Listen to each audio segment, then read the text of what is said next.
Crude oil के weekly analysis series में एक बार आप सबका दोबारा स्वागत है। निवेश वैल्यू चैनल पर दोबारा आप सबका वेलकम करते हैं और देखते हैं कि नेक्स्ट वीक से 21 नवंबर से 25 नवंबर के बीच में क्रूड ऑयल की कहां कहां पर चाल मिल सकती है जो हमारे ट्रेडिंग के हिसाब के लिए प्रॉफिटेबल हो सकता है।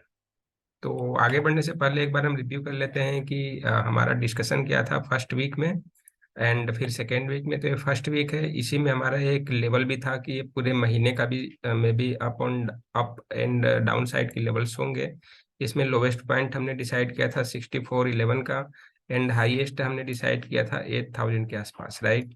लेकिन कल की जो मीन्स फ्राइडे की जो अनएक्सपेक्टेड फॉल थी वो थोड़ा सा ये लेवल को ब्रेक कर गया और 6381 के आसपास का लो बनाया।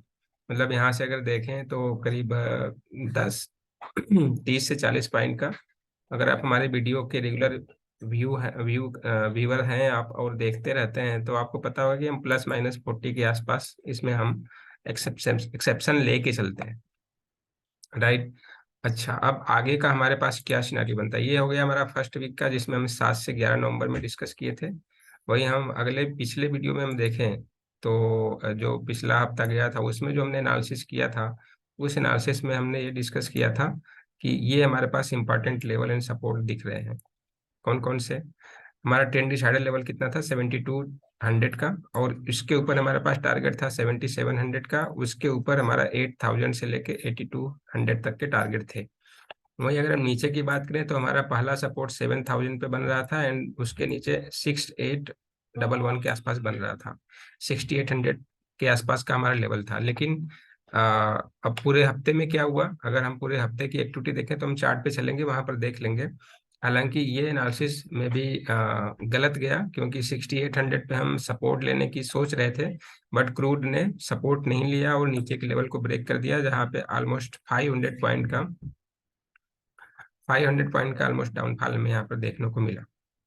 ठीक है, तो चलिए चलते हैं फिर आगे क्या होगा और किस तरह की लेवल्स एक्सपेक्टेशन है। और इस हफ्ते में माने 21 से लेके 25 नवंबर के बीच में हमारे पास क्या क्या हो सकते हैं। तो फर्स्ट हम क्या करते हैं, डेली चार्ट ले लेते हैं। डेली चार्ट पे एक बार रिव्यू करेंगे कि 7200 का जो हमारा ट्रेंड डिसाइडर लेवल था उसका क्या इम्पैक्ट रहा एंड किस तरह की इक्विटी मिली। ये हमारा 7200 का लेवल बन गया, राइट। और ये देखिए ये हमारा पहला कैंडल हो गया, फर्स्ट वीक का पहला कैंडल। और पहले कैंडल ने ही 7200 को ब्रेक कर दिया, 7262 का हाई बनाकर वहीं से ब्रेक कर दिया। और वहीं से हमारी एक्सपेक्टेशन ये थी कि यहाँ पर ये सपोर्ट लेगा 68। यहाँ पे ये जो हमारे लेवल्स दिख रहे हैं, अगर आप लाइंस को ड्रा करो तो एक्सपेक्टेशन थी कि ये हमारे जो लो बने हुए हैं ना, यहाँ पर इसको सपोर्ट लेना चाहिए था और ये इसीलिए हमने यहाँ पर लास्ट सपोर्ट दिया था। लेकिन ये हुआ नहीं और इसको ब्रेक करने के बाद नीचे 500 पॉइंट्स का डिप मिल गया। तो एनीवेज जो भी हुआ वो ठीक है। अनएक्सपेक्टेड फॉल्स में हम ऑलमोस्ट ये कहते हैं कि जब ट्रेड प्लान या लेवल्स हमारे अकॉर्डिंगली हमारे प्लान के अकॉर्डिंग नहीं हो तो नहीं है तो हम मार्केट को अवॉइड करने की कोशिश करेंगे या वेट करेंगे कि भाई सिनारियो क्या है। जैसे अगर आप किसी तूफान में फंस जा रहे हैं तो आपको पहले तूफान को शांत होने का वेट करना पड़ेगा, उसके बाद फिर हम आगे की प्लानिंग कर सकेंगे। तो ये एक तूफान था जो 6800 लेवल को ब्रेक किया और उसके बाद जो भी था, और ऑलमोस्ट जो क्लोजिंग मिली है वो हमारे लिए पॉजिटिव है। अभी वो डिस्कस करेंगे वीकली चार्ट पर। उसके पहले मैं आप लोगों को कुछ रिपोर्ट दिखाना चाहता हूँ जो कि आयल मार्केट के ऊपर है, पब्लिश हुआ है। और आयल मार्केट रिपोर्ट्स नवंबर 2022 के लिए है।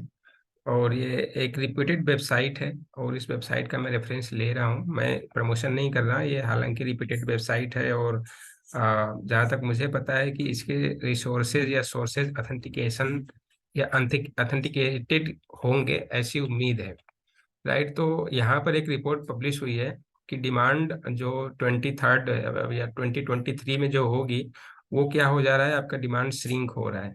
पहले एक्सपेक्टेशन ये था कि 2.1 मिलियन बैरल बैरल पर डॉलर की डिमांड होगी। अब वो घट के कितना हो गया, 1.6 मिलियन बैरल बैरल पर डॉलर का। राइट। वहीं पे वहीं पे अगर हम रसिया से इंपोर्ट और एक्सपोर्ट की थोड़ा सा रिपोर्ट को देखें, तो बड़ा इंटरेस्टिंग रिपोर्ट ये आया कि यूरोपियंस हमेशा रशिया के अगेंस्ट होते हैं। लेकिन अगर आप देखो तो यहाँ पर रशिया का जो ऑयल एक्सपोर्ट है वो क्या हो रहा है, 165 के बिलियन बैरल डॉलर से पर डे से वो कितना हो गया, 7.7 मिलियन बैरल पर डे। अक्टूबर का ये रिपोर्ट है। यानी एक तरफ हमें देखने को मिल रहा है कि यूरोपियन जोन या यूरोपियन कंट्रीज रशियन और यूक्रेन वार के अगेंस्ट हैं, जिसमें रशिया का वो एंटी एंटी कर रहे हैं। लेकिन वहीं पर इनका एक्सपोर्ट या जो इंपोर्ट के देखेंगे फ्यूल का, वो कितना बढ़ रहा है, काफी बढ़ रहा है। और वहीं पर अगर इंडिया का भी देखें तो क्या कर रहा है, अक्टूबर में shipment to European Union, China and India held up in the lower flow to Turkey. ठीक है, इट मीन्स क्या मतलब, European Union, China and India, मतलब ये हमारे बिगर कंट्रीज हैं जो रशियन ऑयल को एक्सपोर्ट कर रहे हैं। तो ये कुछ सेंटिमेंट्स हैं जो चीज हमें दिखा रहा है। पहला तो जो कमिंग ईयर का मतलब 2023 का जो ऑयल कंजम्पशन है वो डाउनग्रेड किया गया है या उसमें कटौती की गई है, एक हमारे पास नेगेटिव संकेत है। बाकी अगर हम ग्लोबल इकोनॉमी से जोड़ के देखें तो यूके का अभी जो रिसेशन का हालिया या मौजूदा हिसाब किताब है, उससे तो यही लगता है कि मे बी हम रिसेशन के अगले ईयर में रिसेशन की हम बात करेंगे तो ग्लोबल डिमांड थोड़ा सा और श्रिंक हो सकता है। देख, एक जस्ट रेफरेंस के लिए, ये जस्ट लर्नर्स के लिए है, ये जिनको केवल लेवल से ही उनके लिए नहीं, लर्नर्स के लिए है।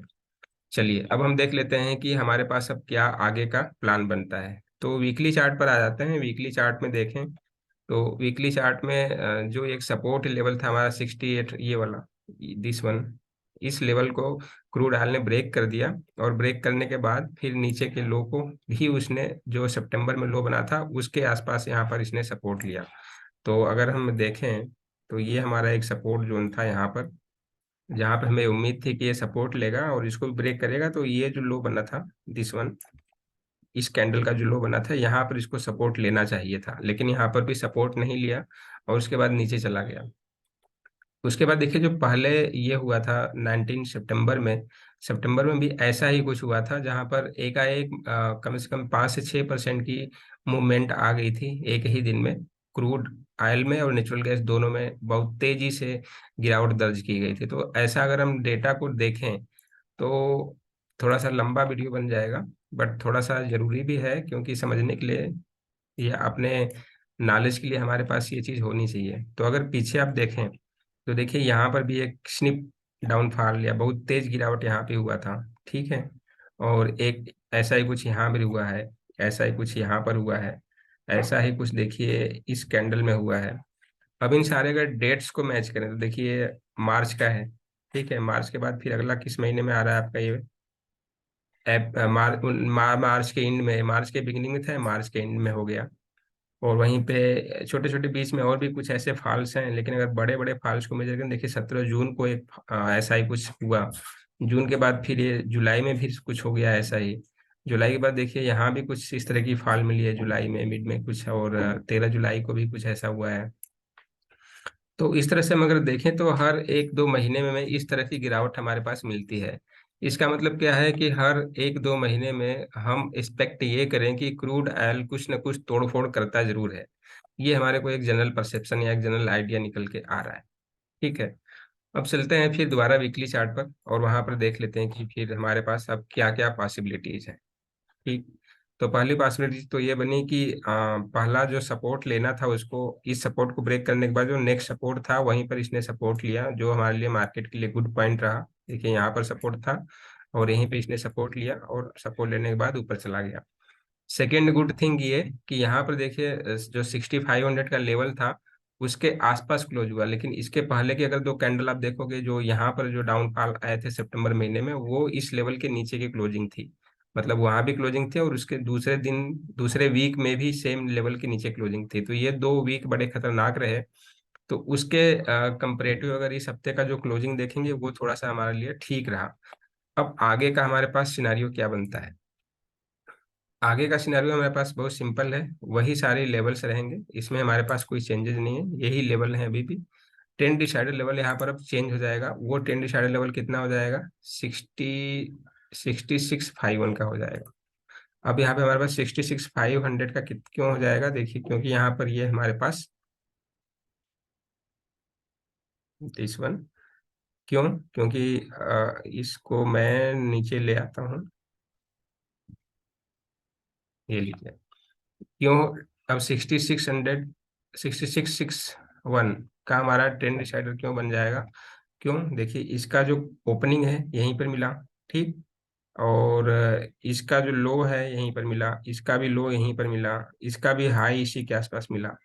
तो हाई लो और ओपनिंग के बेसिस पे अगर देखें तो कुछ प्राइस एक्शन यहाँ पर ठीक ठाक हो रहा है इस प्राइस पर। तो हमें ऐसा लग रहा है कि अब हमारे लिए जो ट्रेंड डिसाइडर लेवल बनेगा 6661 का, या आप इसको 6650 का ट्रेंड डिसाइडर मान सकते हैं।